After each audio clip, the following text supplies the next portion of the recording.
আসসালামু আলাইকুম আরহামাতুল্লাহি ওবারাকাতু। আপনারা দেখছেন মফিদি মিডিয়া, সাথে আছি আমি মনসুরুল হক মফিদি।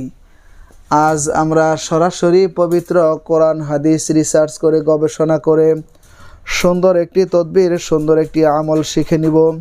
সেটি হচ্ছে শত্রুকে শায়েস্তা করার, শত্রুকে উচিত শিক্ষা দেওয়ার, শত্রুর উপর বিজয় লাভ করার, শত্রুর উপর শক্তি লাভ করার, শত্রু দমন করার তদবির আমল আমরা শিখে নিব। ঠিক আছে, এই দোয়াটি একদম ছোট এবং খুবই সহজ। এই আমলটি যে কেউ করতে পারবে এবং করলে আল্লাহর রহমতে ইনশাল্লাহ সে ভালো ফলাফল পেয়ে যাবে। ঠিক আছে, তো যদি ভিডিওটি বুঝতে কোনো সমস্যা হয় অথবা সরাসরি এই 30 পারা কোরআনুল কারিম থেকে যে কোনো বিষয় শিখতে, জানতে, বুঝতে, যে কোনো বিষয়ের তদবির করাতে, যে কোনো বিষয়ের রুকায়া করাতে, যে কোনো বিষয়ের কাজ করাতে, বিশ্বের যে কোনো প্রান্ত থেকে ভাই হিসাবে এবং বন্ধু হিসাবে অথবা আপনার যে কোনো আপনজন হিসাবে সরাসরি আমি মনসুরুল হক মফিদির সাথে যোগাযোগ করে মনের কথাটা আমাকে জানাতে পারেন ইনশাল্লাহ। আমার মোবাইল নাম্বারটি হচ্ছে 01725357513। আমার এই একটি মাত্র নাম্বার, আর দ্বিতীয় কোনো নাম্বার নেই ইনশাল্লাহ। ঠিক আছে, তো আপনি অনেকে বলেন যে হুজুর আমি শত্রুর যন্ত্রণায় একদম শেষ হয়ে যাচ্ছি, শত্রু আমাকে বারবার ক্ষতি করে, বিভিন্নভাবে ক্ষতি করে। তো আসলেই শত্রুতার কবলের মধ্যে যে একবার পড়ছেন সে বিষয়টি বুঝতে পারবেন, যে পড়েন নাই সে বিষয়টি বুঝতে পারবেন না। আমি যেহেতু দীর্ঘদিন যাবৎ এই লাইনে তদবিরের কাজ করি, রুকায়ের কাজ করি, আমলের কাজ করি, বুঝছেন। তো সেই জন্য আপনার অনেক দিনই ভাই বোনেরা বিশ্বের অনেক জায়গা থেকে যারা বাংলা ভাষা বোঝে আমার সাথে ফোনে কথা বলেন, ইমোতে হোয়াটসঅ্যাপে কথা বলেন, কাছে আইসা কথা বলেন। তো তারা যে তাদের যে বিবরণ দেন, শত্রুর যন্ত্রণায় যারা আছেন তারা একদম কঠিন অবস্থার মধ্যে আছেন। অবশ্য আল্লাহর রহমতে আমল নিয়ে, তদবির নিয়ে তারা এখন ভালো পজিশনে আছেন আল্লাহর রহমতে ইনশা আল্লাহ। ঠিক আছে, তো আজকে সুন্দর একটি আমল আমি তদবির আপনাদেরকে শিখিয়ে দিচ্ছি। সেটি হচ্ছে আপনি যে কোনো শত্রুর ক্ষতির মধ্যে যদি আপনি পড়ে থাকেন, শত্রু সারা জীবনের জন্য উচিত শিক্ষা পেয়ে যাবে। আপনার ক্ষতি সে কখনোই করতে পারবে না। আপনার ক্ষতি করবে মানে কি, সে তার নিজের ক্ষতি কোষায় সারতে পারবে না যদি আপনার ক্ষতি করতে চায়। ঠিক আছে, তো সে তার উচিত শিক্ষা সে পেয়ে যাবে।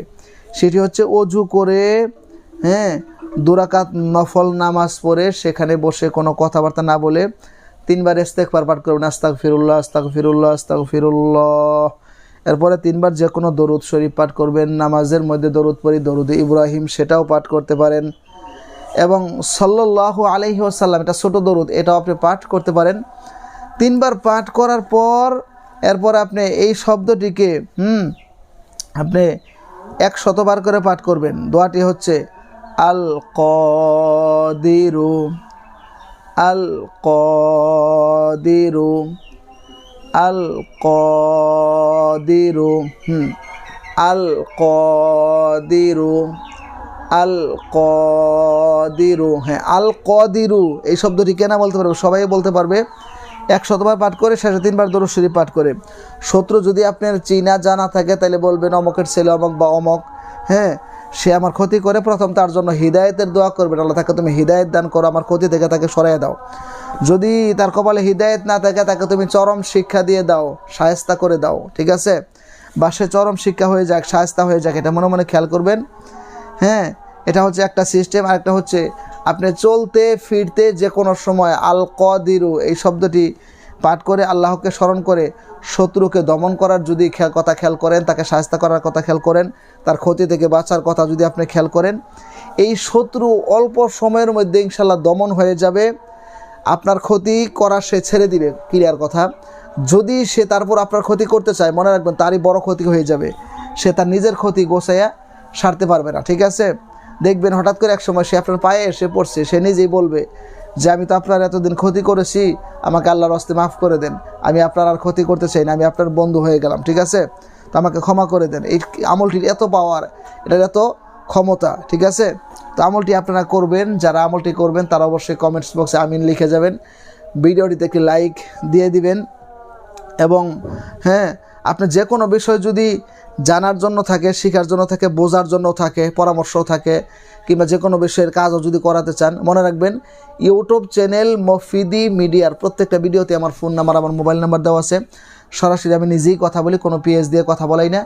তো আল্লাহর রহমতে আপনি আমার সাথে যোগাযোগ করে মনের কথাটা আমাকে জানাতে পারেন ইনশাল্লাহ।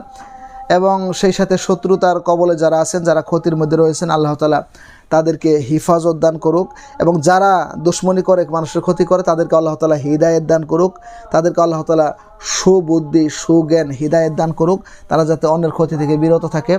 যারা ক্ষতিতে রয়েছেন আল্লাহ তাআলা আপনাকে, আমাকে, সবাইকে হিফাজত দান করুক, সেই প্রত্যাশায় আসসালামু আলাইকুম ওয়া রাহমাতুল্লাহি ওয়া বারাকাতুহু।